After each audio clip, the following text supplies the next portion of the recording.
2020년 2월 17일 우크라이나의 작은 마을에서 83살의 노인 크세니아 디두크가 자택에서 심정지된 상태로 발견됐다. 돌아가신 거지. 노인을 발견한 가족들은 즉시 구조 요청을 보냈고 신고를 받고 온 구급대원들은 노인을 살리기 위해 노력했지만 안타깝게도 노인의 의식은 돌아오지 않았다. 결국 맥박은 정지했다.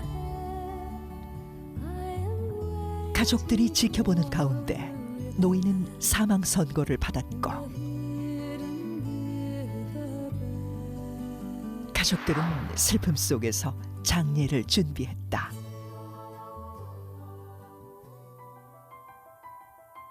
믿을 수 없는 일은 노인의 시신을 안치하기 위해 땅을 파기 시작했을 때 일어났다. 노인이 사망한 지 10시간 후 가족들이 목격한 충격적인 장면은 바로 묘지 안장만을 남겨둔 상황에서 죽었던 노인의 손이 움직인 것. 놀랍게도 차갑게 식어 있어야 할 노인의 몸에서는 미세한 온기까지 느껴졌고 어머나. 돌아가신 게 아니잖아. 와. Поміряли її пульс, пульса немає. Зробили кардіограму серця, пряма лінія, серця немає. Зміряли тиск, тиска немає. Сказали, все, вже можете зеркала закривати, свічку засвітити. 이뿐만이 아니었다. 사망 이후 멈췄던 맥박이 다시 뛰기 시작했고 싸늘하게 식어 있었던 체온 또한 빠르게 회복되었다. 가족들은 서둘러 노인을 병원으로 옮겼고 사망한 지 10시간 만에 다시 깨어난 노인은 10시간이 지났는데. 가족들에게 자신이 본 사후 세계를 자세히 설명했다. 말이 안 되지 않아? 부활한 거야? 노인의 말에 따르면 정신을 잃었던 순간 천국을 방문했고 어머. 그곳에서 돌아가신 아버지가 자신을 부르는 목소리를 들었으며 천사인 줄 알았던 사람들을 쫓아 눈을 뜨니 다시 살아났다는 것이다. Я 20 років працюю лікарем-терапевтом. Подібних речей я ще не зустрічала. Як почуваю помаленьку, полянку. 어머, 너무 정정하신데? 진짜 정정하시네. 응. 의학적으로도 설명이 불가능한 기적 같은 미스테리. 죽음의 문턱에서 아버지의 목소리를 듣고 다시 살아난 노인의 이야기. 우리는 이 미스터리한 현상을 어떻게 설명할 수 있을까? 오늘의 두 번째 미스터리 영상으로 만나봤는데 사람이 죽었다가 다시 살아난다. 야, 이게 가능한 일일까요? MC분들은 어떻게 생각하시는지? 애초에 돌아가신 게 아니었을 것 같아요. 그러니까. 응. 그럼 죽은 것은 뭘까? 죽음은 뭘까? 뇌가 멈춰야 죽은 건가요? 그 맞아요. 기준이 정확히 어떤지. 여기서 좀 조심스럽게 말해야 되는 것 자체가 우리가 살아있다 죽어있다의 정의 자체가 정말 과학적으로 보면 생각보다 어려워요. 법의학적으로 어디까지가 살아있다 죽어있다라고 정의를 내린 거를 우리가 현재 삶과 죽음의 기준으로 보고 있는 거지 이게 정말 살아있다 죽어있다를 저도 이게 신기했던 건데 정말 완벽한 정의는 없는 상태예요. 맞아. 네, 그리고 더 충격적인 거는 장 스페르망이라는 분이 통계를 제시를 했어요. 그러니까 지난 2000년 동안 유럽에서만 400만 명의 사람들이 산채로 땅에 묻혔을 거다. 산채로 땅에 묻혔을 거다. 라고 하는 이야기를 하는 거예요. 오, 근데 400만 명이요? 400만 명이 생매장을 당했다. 아니 이렇게 볼 숫자도 수가 있어요. 너무 많고. 비현실적이다. 어떻게 추정했는지는 지금 판단할 수는 없지만 네, 꽤 많다는 거는 그러니까요. 그 대표적인 얘기가 왜 나왔냐면요. 우리 영화 보면 제일 자주 나오는 장면 있죠. 이 기계를 가져서 전기 쇼크를 쫙 줘가지고서는 네, 맞아. 사람이 이렇게 막 이렇게 반응을 보이고 네, 네, 네. 갑자기 심장이 다시 뛰기 시작하잖아요. 네. 이 CPR 기술이 1960년대에 생겨났어요. 그러니까 사실은 현대 기술로는 충분히 살았어요, 사람들이. 그 당시에는 심폐소생기술 ECPR이 없던 상태에서 죽은 것으로 인정이 돼가지고 묻혔을 거다라고 하는 통계입니다. 무섭다. 무섭다. 근데 이렇게 관 속에서 살아난 일들이 너무 흔하다 보니까 당시에는 죽음에 대한 공포보다는 죽었는데 살아나는 것에 대한 그런 공포도 더 컸을 것 같아요. 그렇습니다. 19세기에 이런 풍조가 유럽과 미국에서 좀 많이 유행을 했었죠. 뭐 유명한 작곡가 쇼팽, 자신이 산채로 묻히는 것이 너무 큰 공포다, 이런 글을 남기기도 했다고 하고요. 정말로 유명한 사례로는 미국을 대표하는 문학가 에드가 앨런 포 같은 경우에 이 주제에 되게 집착했어요. 에드가 앨런 포의 대표작 중에 하나가 때이른 매장, The Premature Burial이라는 단편 소설을 썼어요. 그 글을 읽고 또 그 공포가 더 확산되기도 했었는데, 그렇다 보니까 한창 때 이런 공포가 심할 때는 역으로 자신이 만약에 사망을 했다라고 판정이 되면 최소한 산채로 묻히는 일은 없게 아예 뭐 이렇게 심장을 뭐 제거를 해달라라고 한다던가, 뭐 목과 몸을 분리를 해달라, 묻기 전에 처리를 해달라라고 유언을 남기는 그런 사례도 있을 정도였다고 합니다. 그 19세기에는 말씀하신 것처럼 이런 죽었다 살아나는 그런 사례들이 관찰되면서 사람들이 생매장에 대한 공포감이 굉장히 확산됐대요. 그래서 심지어는 19세기에 관의 구조에 대한 특허 같은 것들이 많이 나왔다고 합니다. 어떤 구조가 나왔어요? 한번 보시죠. 깔아달라 이런 건가요? 이게 관이에요? 예, 어떤 거 같으세요? 되게 뚫고 나올 수 복잡하게 생겼는데요? 열고 나올 수 있어. 네. 아 그러네, 문이 있네. 이게 당기면은. 이 관 안에는 여러 가지 구조가 함께 있어요. 이 사람이 일어나서 위로 올라가기 위한 사다리 같은 그런 구조도 있었다고 알려져 있고요. 바깥에 있는 분들에게 내가 살아있다라는 정보를 알려야 되니까 칠 수 있는 종 그런 것도 있었다고 어머, 해요. 웬일이야. 관이 꽤 비쌌겠네요. 비쌌겠어. 와 근데 오죽했으면 저런 특허가 나왔을까. 그러니까 사람들이 얼마나 이걸 두려워했는지 알 수 그러니까요. 있는 거죠. 종은 좀 무서운 게 제 생각에 갑자기 공동묘지에서 종소리가 들리면 사람들이 가가지고 꺼내주기보다는 도망갈 것 같아요. 근데 마침 그때 누가 위자보드를 하고 있었더라고요. 아, 진짜 19세기 얼마나 사람들이 이런 식으로 죽었다 살아났으면, 그죠? 이런 강까지 나왔겠습니까? 그런데 앞서 저희가 봤던 영상은요, 네. 2020년도의 일이었습니다. 의학이 발달한 21세기인 요즘에도 여전히 죽었다 살아나는 사례들이 들려오고 있단 말이죠.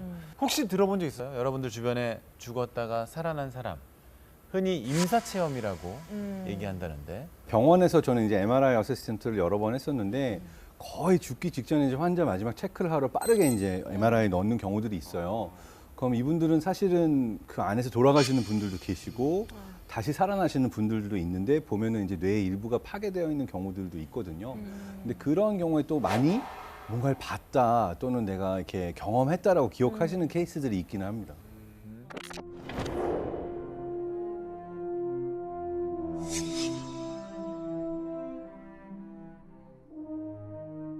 근데 진짜 임사 체험이 가능한 겁니까? 체험 자체는 그분이 정말로 했을 가능성은 있죠. 어. 그렇다고 해서 몸과 어떤 영혼이 분리가 돼서 아, 어떤 무엇인가를 경험한 것은 아니라는 게 제 입장이긴 합니다. 그 진짜 그런 사람들에 대한 연구는 조금 오래됐더라고요. 그 1892년에 임사체험 연구가 처음 시작했는데요. 미국의 지질학자 알베르토 하임이라는 분이 본인이 직접 임사체험을 했었대요. 그리고 그걸 계기로 해서 연구를 시작했는데요. 임사체험자들 사례를 분석하고 발견해낸 놀라운 공통점이 있어요. 어떤 공통점입니까? 그건 바로 밝은 빛을 본다입니다. 밝은 빛을 본다.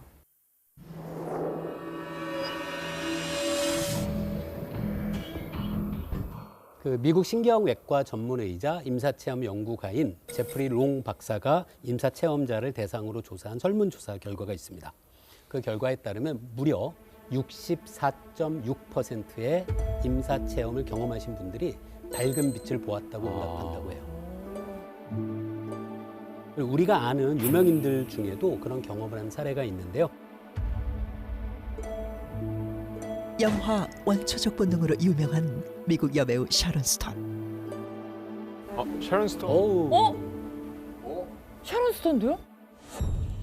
2001년 극심한 두통에 시달리던 그녀는 병원을 방문하게 되고 그녀가 진단받은 병명은 뇌졸중. 어머나. 수술을 앞두고 MRI 검사를 받던 샤론 스톤은 죽음을 경험했다고 증언한다. 게다가 의식을 잃은 그녀의 눈앞에 놀라운 광경이 펼쳐졌다고 하는데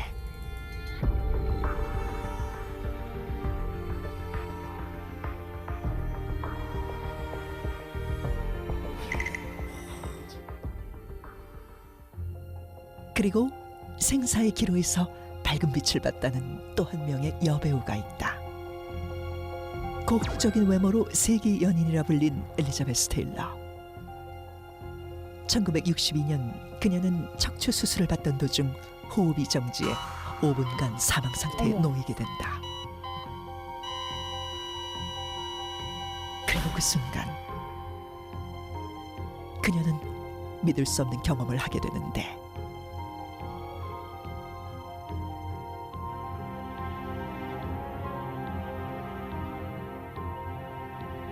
그녀는 밝고 긴 터널을 향해 들어갔고 터널 끝에서 비추는 강렬한 흰 빛을 목격하게 된다. 아니 근데 뭐 샤론 스톤도 그렇고 엘리자베스 테일러도 그렇고 내용적인 면에서도 좀 공통점이 있고 그런 거면 진짜 임사 체험을 실제로 한 게 아닌가 싶기도 한데. 근데 밝은 빛을 본다는 건 되게 영화나 드라마에서 자주 볼 수 있는 연출 네. 장면이잖아요. 약간 평소 학습된 이미지가 그때 딱 이런 상상을 불러일으키는 건 아닌가 싶거든요. 어떻게 생각하세요? 무의식 속에 이렇게 남아있는. 자, 임사 체험자들이 말하는 그 밝은 빛, 이걸 좀 과학적으로 설명을 해주셔야 될 것 같은데요. 네. 어떻습니까? 죽음에 이르기 전에 심장 박동이 정지하면 우리 뇌로 전달되는 혈액의 양이 줄어들 수밖에 없어요. 그러면 뇌 안에서 일어나는 여러 가지 정보 처리 과정에 문제가 발생하는데요. 그때 가장 먼저 영향을 받는 것이 바로 시각 정보를 처리하는 부분이에요. 근데 우리가 사실 시각이 머물러서 굉장히 자세하게 정보를 파악하는 영역은 시야의 가운데 부분이에요. 그래서 시야의 중심은 시각이 남아 있고 그 주변 부는 이제 어둡게 블랙아웃 되는 것처럼 보이는 효과가 가능하고요. 그 경험을 한 사람은 그걸 터널처럼 보게 되는 거죠. 그러니까 이해할 수 있는 부분은 있습니다. 네.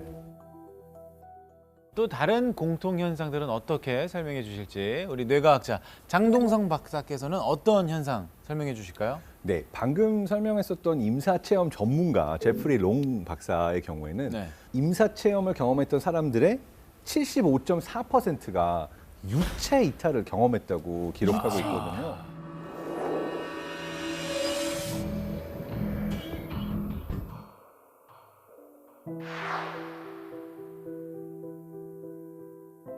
우리나라네요.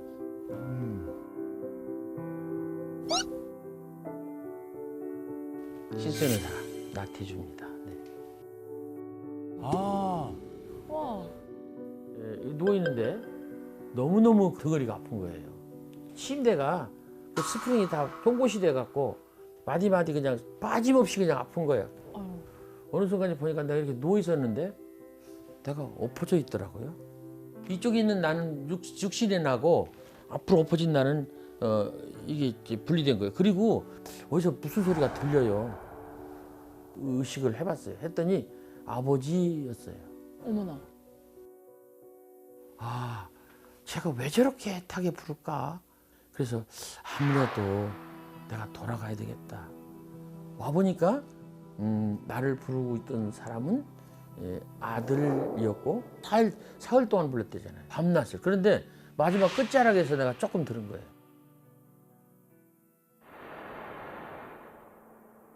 안녕하십니까? 저는 변성식이라고 합니다. 엄청난 고통이 일어나요. 다 칼날이 다 찢겨 나가는 것 같은 느낌. 그러면서 이제 공중으로 쫙 올라가서 그 세계의 아름답다는 곳은 생각만 하면 내가 동시에 거기 갔다 가면 런던 타워, 시드니 오페라 하우스, 브라질리아의 무슨 뭐 십자가상 그 곳을 마음껏 돌아다녀요. 유체 이탈로? 어머나.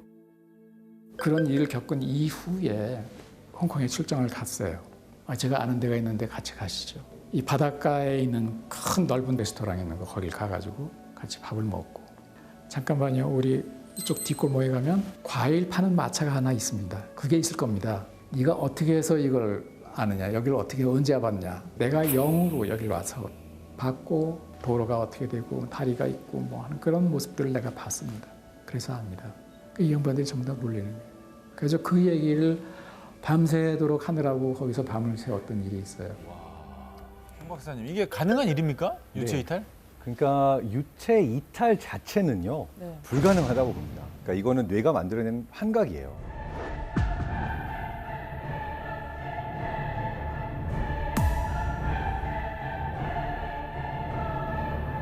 유체 이탈에 대해서 많은 사람들이 믿는데 그 사람들이 공통적으로 가지고 있는 믿음이 영혼이 있고 육체가 있다라는 믿음이 있어요. 근데 이런 분들은 이 유체 이탈이 내가 일어났다. 내가 내 몸 위에 떠가지고 나를 봤다. 정말 분리돼서 딴 곳에 갔다 왔다. 이런 이야기들 하거든요. 근데 실제로 스위스의 한 연구진들이 유체 이탈을 경험했던 사람들의 뇌에서의 어떤 공통점이 있는가를 봤더니 특정 부위에 이분들의 리전, 그러니까 일종의 마비가 일어난 거예요. 이 경험을 할 때 이 경험이 여기에 장애가 일어났다 바로 일어나는 게 아니라 내가 미리 가지고 있던 믿음과 비슷한 것들을 환각으로 경험하게 되는 거죠. 그리고 나중에 더 신기한 건 이걸 가상현실 상태에서 사람들이 일반인들도 내가 다른 아바타 안에 들어가 있다는 강력한 착각을 줄 수가 있어요. 심지어는 그걸 어떻게 할 수 있냐면 내가 누워있는데 내가 내 위에 떠서 나를 내려다보고 있다는 착각을 리얼로 느끼게 할 수 있거든요. 할 수 있는 거예요? 네, 그 실험을 할 수 있는 아웃 오브 바디 일루전이라는 실험이 있는데 아까 그 유체 이탈을 경험했던 환자분들의 뇌 부위랑 똑같은 뇌에서 변화가 측정이 됐어요. 그래서 사실은 진짜 내가 경험했어라고 말씀을 하시지만 뇌과학의 입장에서 보면 이거는 환각이다. 설명될 수 있는 환각이다. 네. 예전에 영혼의 무게를 측정한 실험이 있었잖아요. 네. 21g, 영혼은 21g이다라는 결과가 나왔는데 만약에 영혼이 있다면 유체 이탈이 가능할까요? 아니면 이거는 좀 잘못된 실험이었나요? 자, 이게 일단 여러 가지가 잘못된 실험이었어요. 가정부터가 영혼이 있다부터 시작을 한 거죠. 그렇죠. 그러니까 실제로 없을 수도 있는데 영혼이 빠져나가기 위한 순간을 측정을 하겠다. 사람이 죽는 순간에 몸무게의 변화를 측정을 하면 얼마의 변화가 일어나느냐가 결국 영혼의 무게가 아니냐라고 실험을 하겠다는 아이디어를 가지고 실험을 했는데 이게 사실 정확하게 측정하기 너무 어려워요. 그러다 보니까 노이즈도 많고 어떤 사람의 경우에는 딱 숨을 거둔 이후에 오히려 몸무게 늘어나기도 하고 그럼 이 사람은 과학자로서 해서는 안 되는 일을 한 거예요. 그 데이터는 버렸어요. 못 봤어. 그런 건 없었어. 그럼 안 되지. 하고 21.3g이 차이가 났네. 이거다 해서 그 연구 결과만 보고를 해서 유명해져서 나중에 이걸 이제 살펴본 과학자들이 이거는 사실 과학으로 칠 수 없다라고 엄청나게 많은 비판을 했었던 영혼은 21g이다라고 하는 스토리의 비하인드입니다. 네. 태어나기 이전의 삶, 전생. 옛날부터. 지금도 세계 곳곳에서는 적지 않은 숫자의 사람들이 자신의 전생을 기억해내고 있다. 과연 전생은 존재하는 것이며 전생을 기억하는 일은 가능한 일일까? 안 믿지만 좀 신기해가지고. 네. 2000년 미국의 루이지애나주. 전생을 기억하는 아이가 있다. 2살 제임스 라이닝거는 아버지로부터 항공기 장난감을 생일 선물로 받았는데 그로부터 반년 후 제임스는 기이한 말과 행동을 시작했다. At the ceiling and he goes, Mama, the little man's going like this. And he laid on his back and kicked his feet up. The little man's going, ooh, ooh, ooh, ooh, ooh, ooh, can't get out. And I said, well, who's the little man, baby? And he goes, me. 바로 자신이 타고 있던 전투기가 총에 맞아 불타버렸다는 것. 그의 말에 따르면 자신은 제임스 휴스턴이라는 이름의 조종사였으며 Do you remember the name of your boat? He said, Natoma. 미 해군 항공모함 나토마 베이에서 콜세어 전투기를 타고 출격해 잭 라슨이라는 동료와 함께 적군과 싸우다가 사망했다고 주장했다. 확인 결과 콜세어는 1945년 2호섬 전투에서 실제 사용됐던 모델이었고 실제 전쟁 전사자명부에서 그가 말했던 이름 제임스 휴스턴이 확인되었는데 심지어 아기 제임스는 격추된 전투기에서 낙하산을 타고 탈출하는 파일럿의 모습을 또렷하게 그려냈다. Questions about did I know some of the people? Oh yeah, I remember those people. Yes, there was a Jim Houston, a rather large shell just hit him in the engine and it burst into flames and went down. It was all real. 그래, 저렇게 자세하게 얘기하는 거면 있는 것 같아요.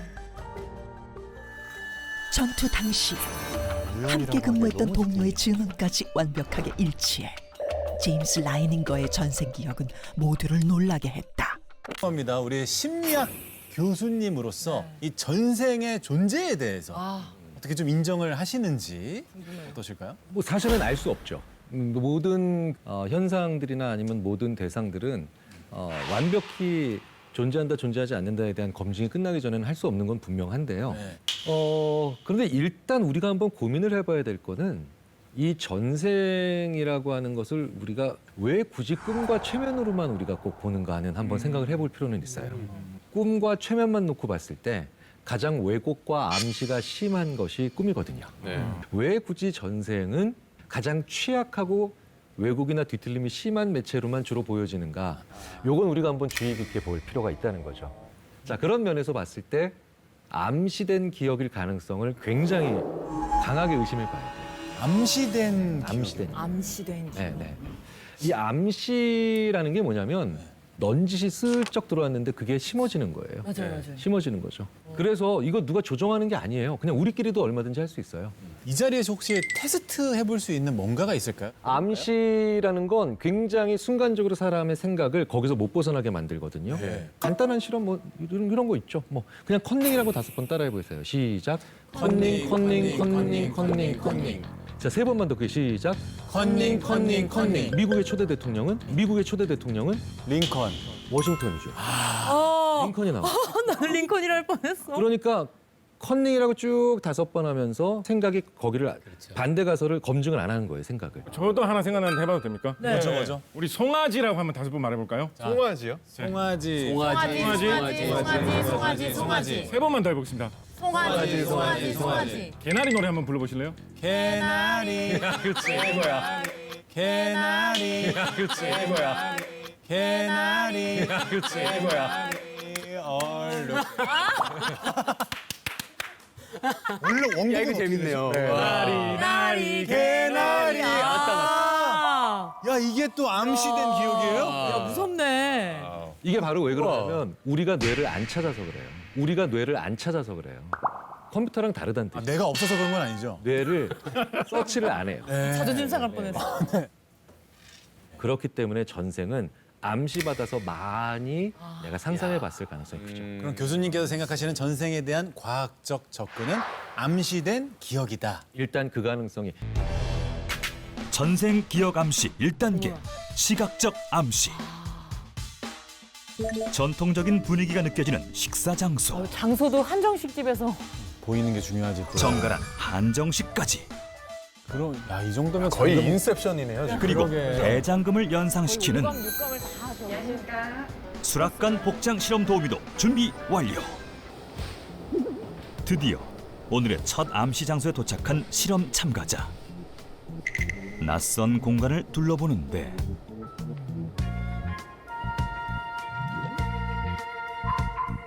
사실 5명의 실험 참가자들은 오늘 실험을 단순 심리 테스트로만 알고 있는 상황.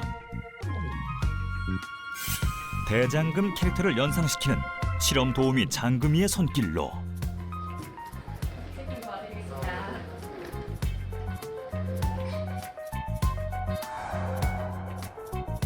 한상 차림이 차려지고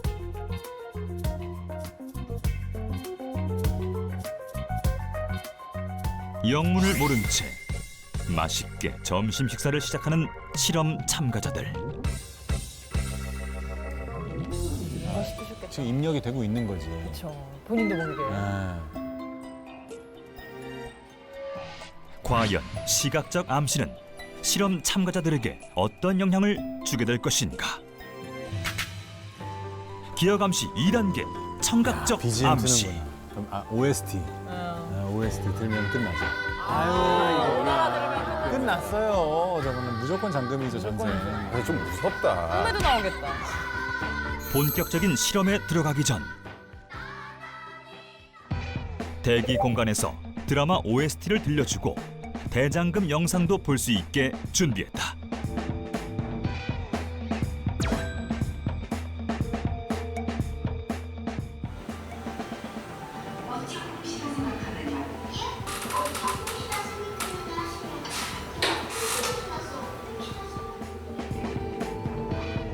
과연 청각적 암시는 참가자들에게 어떤 영향을 주게 될 것인가?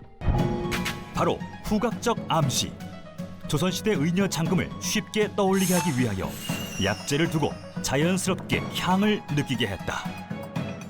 후각적 암시까지 완료! 마지막 4단계 암시는 무엇인가를 한번 떠올려보는 시간이에요. 현재의 경험부터 내가 아주 오래된 우리가 전생이라고 얘기하는 그런 기억까지 한번 떠올려보는 시간을 가져볼게요. 자, 지금 이 여러 가지 문들 중에서 조선이라는 나라와 연관되어 있는 전생의 문들만 남고 나머지는 모두 사라질 거예요. 바로 심리 상담가와 최면 트레이너의 상황 유도. 두 실험자는 실험 참가자들이 전생 기억을 잘 떠올릴 수 있도록 유도했다. 과연 그 결과는? 편안한 소파에 누워 최면 상태에서 전생을 깜빡이지 마시고 떠올린다. 엄지 손톱을 집중해서 바라보세요. 깜빡이지 마시고. 자, 이거 보고 있으면 눈이 좀 따갑게 느껴질 수 있고 시큰거릴 수 있고 눈꺼풀이 묵직하게 느껴질 수 있어요. 제 손을 따라 눈을 감으세요. 그렇죠. 자, 감은 두 눈꺼풀에 의식을 둡니다. 지금부터 두 눈꺼풀의 힘 점점 더 자유롭고 깊은 여유와 깊은 편안함을 느낄 거예요. 자, 이제 제가 셋을 세고 손가락을 튕기면 마음의 방 하나를 떠올릴 것입니다. 하나, 둘, 셋. 떠올리셨나요? 지금 이 마음의 방은 무슨 색깔일까요? 나무색. 나무색의 마음의 공간입니다. 그죠? 네. 바로 무의식의 공간이죠. 이제 그 의자에서 일어서십시오. 자, 앞으로 걸어 나오면 마음의 방에 문이 하나 생길 거예요. 하나, 둘, 셋. 자, 문이 나타납니다. 본인은 이제 그 문을 열거나 통과해서 그 시대, 그 삶의 인격으로서의 그 삶을 경험할 것입니다. 하나, 둘, 셋. 들어갑니다. 들어갑니다. 과연 그들의 전생은? 자, 당신은 전생의 어떤 인물이 되었습니다. 내가 눈을 감고 뭔가 연상하고 숨을 들이마시고 느꼈을 때 여기 이 의자에는 어떤 대상이 앉아 있나요? 실은 아무도 없었어요. 아무도 없었어요? 네. 어허. 그러니까 막 주방에서 바쁘게 다들 이렇게 막 준비하고 있어요. 저도 막 그 바빠가지고 막 같이 이렇게 하고 있어요. 그렇군요. 나는 지금 뭘 하고 있죠? 수락관 구경이에요. 그렇군요. 사람들은 나를 누구라 부른가요? 저는 대장금이요. 나는 장금이요. 장금이군요. 그런 역할로서 혹시 하루의 일과가 생각이 날까요? 일어나서 임금님 수락상에 올라갈 재료들을 먼저 확인을 해요.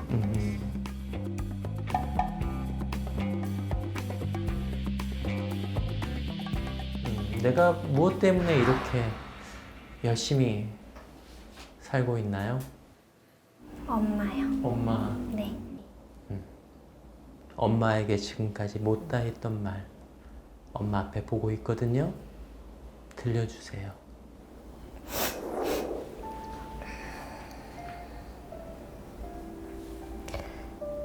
나는 잘 컸으니까 이제 더 이상 걱정하지 않아도 돼.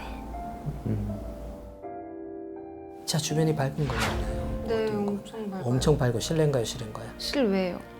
그 햇빛이 너무 예뻐가지고. 햇빛이 예뻐요. 네. 햇- 그리고 뭔가 기분이 좋아요. 제 손에 뭐가 들려 있거든요. 손에 뭐가 들려 있죠? 행복해 보인다. 풀들이 들려 있어요. 풀. 네. 이거 풀 캐서 뭐 하려고요? 이거 약초 만들려고요. 약초 만들려고요? 네. 무슨 약초를 만들고 싶으세요? 누가 아파가지고 동네에 어. 마을에 누가 아파서. 마을에 누가 아파요? 네, 이거 해주려고요. 사람들이 자신을 어떤 이름으로 부르는지 느낄 수 있을 거예요. 내 이름이 무엇인지. 장금이요. 장금이요.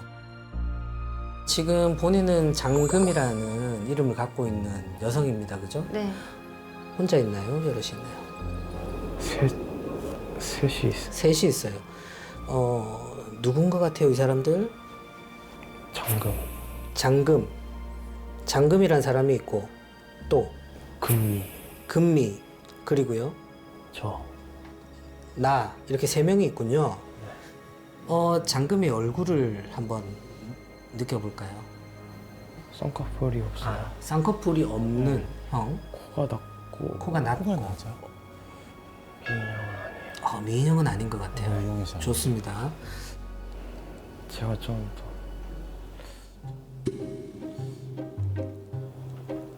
더 나은 것 같아요. 본인이 좀 더 나은 것 같아요. 자, 알겠습니다. 자존감이 높으신 분이네요. 심리 심상법과 최면을 통해 전생 기억에 몰입했던 실험 참가자들. 암시 실험 결과 오늘의 실험 참가자 5명 중 2명은 마치 자신의 실제 기억인 것처럼 구체적으로 대장금을 떠올렸고 다른 참가자들도 주변을 떠올렸다. 미리 암시받은 기억의 결과인 것. 결국 누군가에 의해 암시를 받거나 외부의 자극을 받으면 없었던 일도 자신의 실제 기억으로 쉽게 혼동할 수 있다는 것. 앞선 실험에서 이 장금이라고 대답했던 모든 분들도 이 암시 때문에 그렇게 반응한 걸 수 있고. 게다가 굉장히 중요한 건 직전의 암시가 되겠어요. 바로 직전. 네네. 그러니까 인간은 직전 경험의 노예라는 말도 있어요.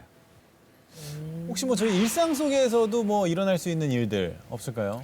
일상생활 속에 왜곡된 기억의 사례, 좀 뭐 쉽고 간단한 거, 좀 왜곡될 리 없는 것부터 한번 짚어가면서 한번 찾아보도록 하겠습니다. 터미네이터 2라는 영화가 있죠. 있죠. 터미네이터 2의 거의 마지막 장면에서 아놀드 슈왈제네거가 연기하는 터미네이터가 그 용광로처럼 돼 있는 그 끓는 거기로 이렇게 하면서 내려가면서 끝나잖아요, 그죠? 그때 아놀드 슈왈제네거 하는 명대사 뭐죠? I'll be back. I'll be back. 그죠? 그렇게 우리가 알고 있어요, 그죠? 그렇죠. 보세요. 마지막.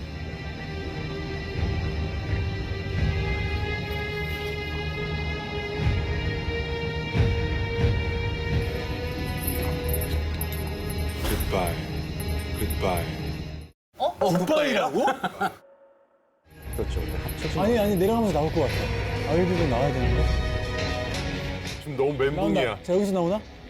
안에 들어가서 얘기 못 하는구나. 입이 뜨겁지. 아웃비백 어디서 나온 거예요? 아예 없어요? 아웃비백 누가 얘기한 거야? 자, 기가 막히지 않습니까, 여러분? 기가 막히지 않습니까? 무서워요. 기가 막히지 않습니까?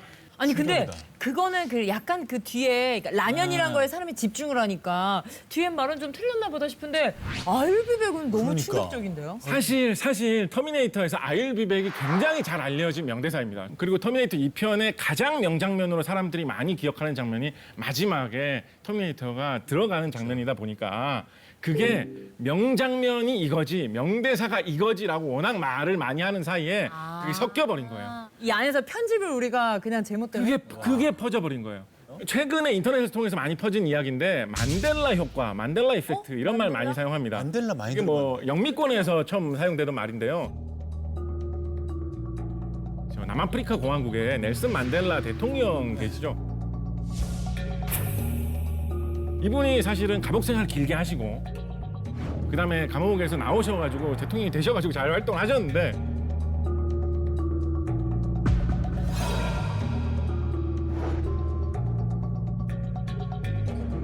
근데 그게 굉장히 많은 사람들에게 퍼져가지고 그와 비슷하게 아주 많은 사람들의 기억이 동시에 왜곡되어 있는 그런 상황을 만델라 효과, 만델라 이펙트 이런 이름으로 불리우고 있습니다.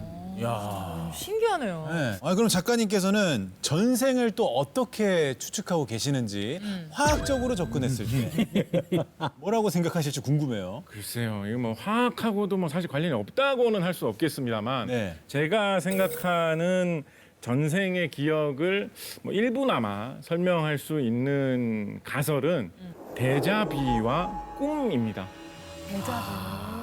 데자비. 뭔가 처음 보는 장소나 어떤 처음 보는 상황을 겪었는데 여기는 전에 한번 와본 적이 있는 것 같은데 그런 적 많아요. 이런 상황 나 전에도 한번 겪은 적 있는 것 같은데 이런 이상한 느낌이 왠지 드는 것 이런 현상을 뭐 데자뷰, 기시감이라고 하는데 보통 젊은 층에서 이런 게 좀 많이 발생한다고 하고요. 나이가 들면서 좀 감소하는 경향이 있다고 해요. 그리고 한편으로는 좀 피곤하거나 졸릴 때 더 잘 나타난다라고도 하거든요. 그래서 아마도 이런 식의 어떤 기억의 어떤 착오 이런 부분이 전생 기억의 원인이 될 수도 있지 않을까라고 생각해 봅니다. 딱 그때 잠깐 느끼고 또 기억이 맞아. 그냥 찰나인 것 같아. 진짜 어떤 디테일한 게 딱딱딱 맞아떨어져가지고 예를 들어서 뭐 식당에 앉아서 메뉴를 보고 있는데 나 이 메뉴판 본 적 있어. 맞아. 그리고 나 이거 시킬까 고민을 한 적이 있어. 약간 그 정도로 세세한 디테일이 살아 있어서 내가 이런 상황에 한번 처했었나? 맞아. 라고 의심하게 되고. 의심이 되고 아니면 이게 뭐라고 설명이 안 되는 거예요. 이렇게 명확하게 무엇이 똑같아서 이 장면을 본 기시감이 드는지가 명확하지가 않고 맞아요. 사실 애매하고 어떤 막연한 느낌으로 이거 본 적이 있는 것 같은데 맞아요. 라는 식의 느낌이 드는 것이 데자비거든요. 그래서 아마 어떠한 그 상황을 처하는 어떤 태도 아주 사소한 약간의 작은 디테일 그렇지만 기억 속에서는 잘 남아있지 않았던 것. 식당에 와서 메뉴를 본 경험이 많은데 그중에서 어떤 독특한 향수를 뿌려놓은 식당에서 메뉴를 읽은 경험이 예전에 한 번 있었던 거죠. 근데 보통 어디 냄새 나는 거 이런 거 별로 신경 안 쓰잖아요. 무슨 냄새가 나네 이런 얘기 머릿속으로 잘 안 하잖아요. 뭔가 전에 이 비슷한 게 있었던 것 같기는 한데 이게 뭘까라고 하다가 이게 똑같은 일이 있었던 게 아닐까라는 데자비처럼 느껴진다. 뭐 이런 식으로 생각해 볼 수 있는 거거든요. 이 꿈이라는 것 말 그대로 꿈꾼 내용을 그냥 전생이라고 얘기하는 건가요, 그러면? 그렇죠. 꿈이라는 것도 생각을 해보면 뭐 사람이 꿈속에서 무엇인가를 본다라고 생각을 한다면 시각적인 심상이 계속 이어지는 거거든요. 그것을 특히 뭐 어린 시절의 마음에 뭐 착각한다라고 한다면 기억처럼 실제 일을 겪었던 기억처럼 생각할 수도 있겠죠. 더군다나 꿈이라는 것이 어렴풋하고 막연한 기억이지 않습니까? 그렇다 보니까 이 전생이라서 막연한 기억인가? 뭐 이렇게 생각할 수 있는 그런 혼동이 올 수도 있다라는 거예요. 2019년 8월 인도의 한 소년이 올린 영상이 전 세계 사람들의 이목을 끌었다. 유명하죠. 예언한 친구 아닌가요? 네. So now I shall explain the danger to the world for 2019 November to 2020 April. This year is surely going to be really troublesome for the whole world according to astrology. 전 세계에 닥칠 위험에 대해 경고하는 소년. 과연 어떤 위험을 예언한 것일까? 영상 속 소년의 경고는 다음과 같았다. There will be widespread diseases across the world and economic disasters will happen. Gold prices will rise with oil. The airplane industry, automobile industry and motorcycle industries will suffer severely. 소년이 위험을 경고했던 시기가 가까워질수록 세상은 오히려 평화로워 보였는데 귀담아 안 들었겠지 사람들이. 그치. 2019년 12월 중국 우한에서 전 인류를 공포로 몰아넣은 신종 바이러스 코로나19가 발생했다. COVID-19 can be characterized as a pandemic. 이후 코로나19는 급속도로 퍼져 전 세계를 공포에 몰아넣었고 소년이 예언한 전 세계적으로 생겨난 질병의 문제. 코로나19 팬데믹이 실제로 일어난 것이다. 뿐만 아니라 팬데믹 이후 찾아온 경제 위기와 가장 큰 타격을 입게 될 항공 운송업계에 대한 전망까지. 세계의 어두운 상황은 소년의 예언과 정확하게 일치했다. 와, 어떻게 해? 이후 소녀는 전 세계적으로 주목받게 되었는데 코로나19를 예언한 이 인도 소년의 이름은 아비냐 아난드. 예언 당시 그의 나이 겨우 14살이었다. 중1 때. 어린 소녀는 어떻게 이렇게 엄청난 예언을 할 수 있었던 걸까? 정말 신의 재능을 가지기라도 한 걸까? 그가 신비로운 예언가로 주목받는 이유 중 하나는 바로 14살이라고는 믿기지 않는 천재성 때문인데 이미 10살 무렵 대학에서 점성학과 인도 전통 미생물학을 전공했고 고대 힌두어 경전을 외워 모두를 놀라게 했다고 한다. 우와. 게다가 전 세계 최연소 점성가인 그는 태양계 행성을 기초로 한 점성학으로 미래에 벌어질 사건들을 예언하고 있었는데 Jupiter and Saturn, whenever they get conjunct, they have been shown to be causing mass disaster and danger and a lot of trouble also. So this time is 2020, December 21st and also December 20th. And as I'm saying, there might be a second outbreak or there might be a disaster more severe than this to happen starting from December 20th and ending March 31st. New viruses will come for these vaccines. Superbugs will come and so many more new diseases will come. 목성과 토성이 일렬로 나란히 설 것을 예측하며 2020년 12월 코로나19를 넘어서는 두 번째 재앙이 다가올 것이라고 예언했다. 저것도 맞았어? 무슨 일이 있었죠, 저 때는? From this evening, I must give the British people a very simple instruction. You must stay at home. 소년이 예언했던 12월 20일 바로 그날 영국과 인도에서 규모가 더 크고 전염성이 강한 2차 코로나 바이러스의 변이가 이어지며 이게 딱 전날이야? 소년의 예언대로 전 세계는 또 한 번 대혼란에 빠지게 되었다. 여기서 끝이 아니다. 올해에도 계속된 소년의 예언. 그럼 이제 귀담아 들어야지. 그러니까 다 맞아 떨어지니까. 국가적인 재난을 비롯한 전염병 사태, 경제 붕괴 등이 일어날 것이라며 소년이 구체적으로 지목한 나라는 미국, 일본, 인도. 실제로 소년의 예언 이후 2021년 6월 24일 미국 마이애미 아파트 붕괴. 저것도 맞췄다고? 2021년 7월 3일 일본 시즈오카현 산사태 발생.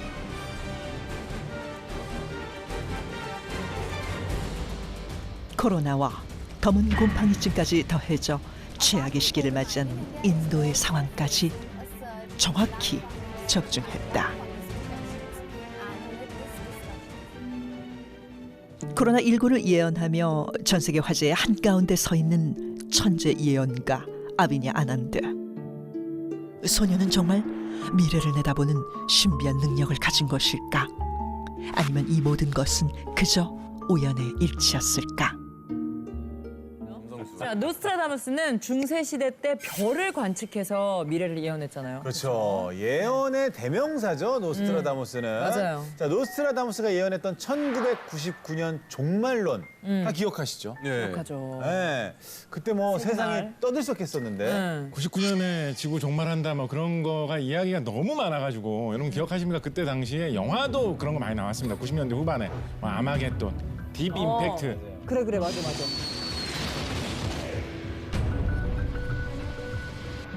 만화, 영화 이런 거 엄청 나왔습니다 그때 당시에. 네. 다 인기 많았죠. 책도 난리가 났었고. 그래도 맞아. 일치했다는 그러니까. 건 알아요. 맞아요. 네. 과연 구체적으로 어떤 것들이 있는지 영상으로 만나보시죠. 전 세계에서 종말론에 대한 많은 뉴스가 쏟아지던 1999년 세기 말. 그 중에서도 사람들을 공포에 떨게 한 무시무시한 예언이 있었으니 1999년 7번째 달에 하늘에서 공포의 대왕이 내려오리라. 바로 세계적 예언가 노스트라다무스가 남긴 예언 때문이었다. 저 때 난리 났었죠. 맞아요. 저 고1 때. 그의 예언은 얼마나 정확했기에 사람들을 공포에 떨게 한 것일까? 16세기 프랑스 전역을 돌며 의사로 활동했던 노스트라다무스. 그는 당시 유행하던 흑사병 환자들을 돌보던 의사였지만 아내와 자식을 흑사병으로 떠나보내고 큰 상심에 빠지게 된다. 이후 점성술 공부에 몰두하게 된 노스트라다무스는 1555년부터 총 942편으로 이루어진 사행시 형식의 예언서를 집필하며 이름을 알리기 시작하는데 어마어마하게 썼구나. 과연 몇 퍼센트나 맞았을까? 그러니까. 모두가 그를 의심하며 미치광이라 불렀던 그때 시대의 예언가로 이름을 떨치게 된 중요한 사건이 있었다. 노스트라다무스는 당시 프랑스 왕이었던 앙리 2세에 대한 충격적인 예언시를 쓰게 되었는데 젊은 사자가 늙은 사자를 이기도다. 싸움터에서 단 한 번의 싸움으로 황금 세장 속에 눈을 찌르리라. 두 상처가 하나로 되어 처참하게 죽으리라. 그로부터 4년 후 거짓말처럼 프랑스 왕 앙리 2세는 마상시합에서 눈을 찔려 죽음을 맞이하게 되고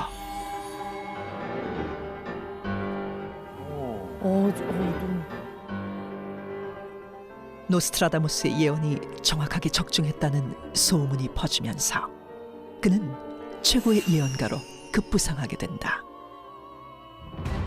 1666년에 런던은 불타 정의로운 자의 피를 요구하리라는 예언은 도시의 건물 85% 이상을 태워버린 런던 대화재를 정확히 맞췄고 어머. 이탈리아 근처에서 황제가 나타나 제국의 값비싼 대가를 치르게 할 것이라는 예언 역시 프랑스 황제 나폴레옹의 역사적 등장을 정확히 예측했다. 너무 소름 끼치게 정확한데요? 뿐만 아니라 1789년 프랑스 대혁명, 1939년 제2차 세계대전을 일으킨 히틀러의 등장, 대박이다. 1945년 히로시마와 나가사키 원자폭탄 투하 사건까지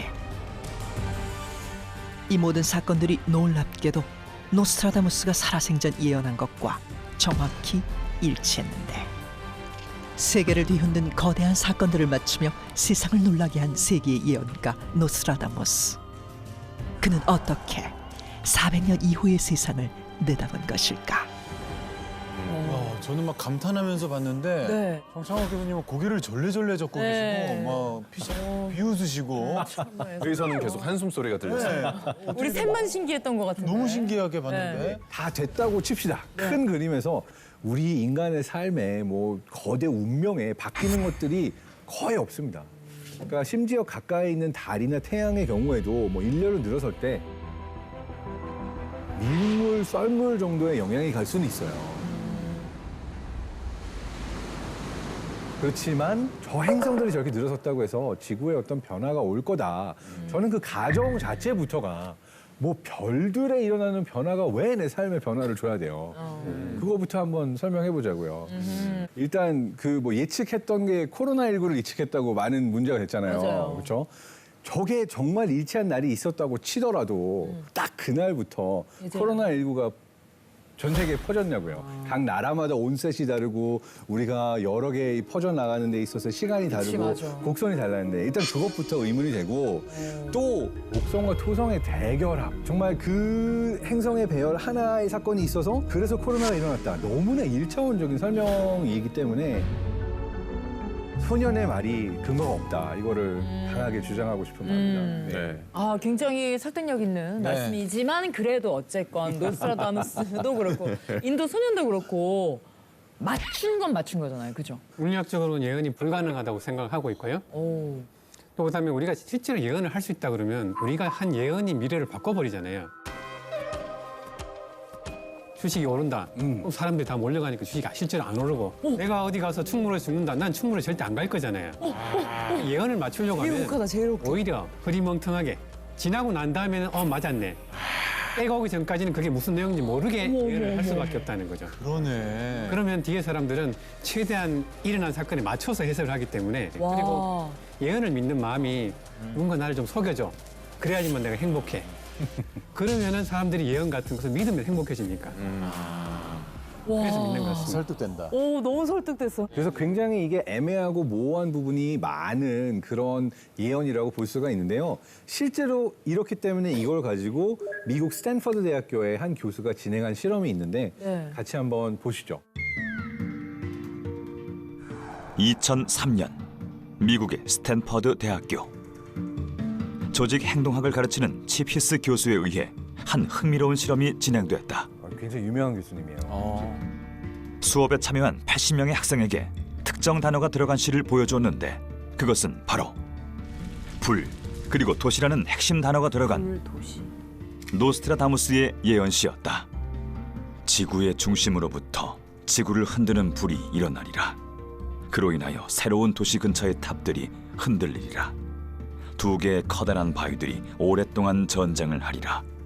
그러면 아래 투사가 새로운 강을 붉게 물들이리라. 이후 노스트라다무스의 시를 읽은 첫 번째 그룹에는 이 시가 9.11 테러를 예언한 것인지 질문하였고, 두 번째 그룹에는 이 시가 런던 대공습을 예언한 것인지 질문을 해봤는데, 같은 시를 읽고 서로 다른 질문을 받은 두 그룹의 학생들은 과연 어떻게 대답했을까? 이거 역시도 사람들은 대단하다. 몇백 년 전에 이 사건을 예언했다라고 많은 이야기들을 했는데 어떤 게 떠오르시나요? 질문에 따라서 그대로 대답을 했을 것 같아요. 그러니까 뭐 9.11이었을 것 같나요? 하면 너무 정확하게 맞아떨어지네요.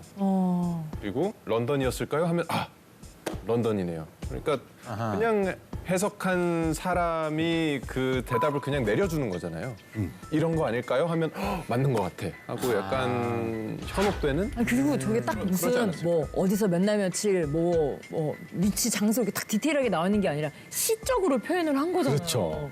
그게 너무 어려운 것 같아. 해석하는 사람에 따라 다른. 이 질문에 대해서 학생들이 어떻게 대답했는지 한번 답을 보도록 하겠습니다. 네. 두 그룹의 학생들은 놀라운 답변을 내놓았는데, 먼저 9.11 테러를 예언한 것인지 질문했던 첫 번째 그룹은 무려 68%의 학생들이 노스트라다무스의 예언이 맞았다고 대답했고, 런던 대공습을 질문한 두 번째 그룹은 61%의 학생들이 노스트라다무스의 예언이 맞았다고 대답했다. 진짜 의심하지 않네. 도대체 왜 학생들은 서로 다른 사건을 예언했다고 대답한 것일까? 야, 아까 존박 씨가 정확하게 대답을 하셨네요. 네. 질문대로 대답을 하게 되네요, 그죠? 런던 대공습은 1940년, 9.11 테러는 2001년, 시대와 장소, 규모까지 확연히 다른 사건인데 왜 두 그룹의 학생들은 모두 노스트라다무스의 예언이 맞았다고 생각한 걸까요? 그러니까 이게 보면요, 우리가 점 보러 가거나 용하다라고 하는 점쟁이한테 갈 때 용한 점쟁이들이 비슷한 방식으로 답변을 많이 합니다. 그러니까 뭐냐면 어느 상황에도 들어맞을 수 있는 모호한 형태의 답변을 하는 거예요. Countries most susceptible to another wave of COVID-19 within this time frame, June 20th, 2021 to November 20th, 2021, November 21st, 2021, are going to be the UK, most of Europe, and several other countries which are boasting about their vaccination efforts, a lot more. USA and India also might be susceptible to another third wave, so we also need to be careful here.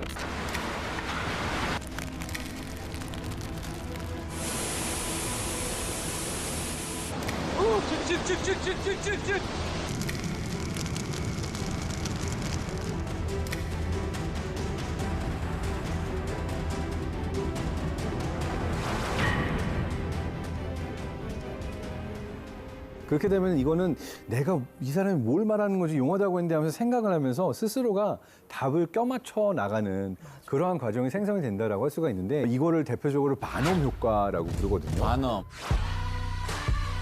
시대의 사기꾼으로 알려져 있는 P.T. 반엄 같은 경우가 이런 식으로 누가 들어도 혹할 수밖에 없는 형태로 이야기를 했을 때 사람들이 내 이야기야라고 알게 돼서 그래서 그 이름으로부터 나온 건데 그렇게 애매하고 되게 일반화된 말들을 늘어놓으면 사람들은 이거는 내 상황인 것 같아. 이건 이거 같아라고 보이지 않는 부분들은 스스로 상상해서 맞춰 나갑니다. 그러니까 삶이라는 거는 언제 죽을지도 모르고 언제 코로나19 같은 팬데믹이 터질지도 모르고 너무나 불확실한 것이 많은데 사람들은 그 불확실성을 다 받아들이게 되면 뇌에서 점점 스트레스를 많이 받아서 코티졸이 분비가 되고 스트레스 호르몬이 분비가 돼서 사실은 멘탈이 안 좋아집니다. 이게 실제 통계 중에도 코로나19 팬데믹 이후에 언제 끝나는 거야? 언제까지 우리가 이렇게 살아야 돼라고 너무 스트레스를 받아서 10명 중 7명 이상이 번아웃이 왔을 거라는 통계도 있거든요. 그러니까 뭔가 누구라도 맞는 것 같은 애가 예언을 하면 얘 말을 믿으면 내 불확실성에 조금 위안이 되니까 마음의 안정감은 생긴다. 이것 때문에 사람들이 이 예언을 좋아하고 믿는 게 아닌가라고 생각이 돼요.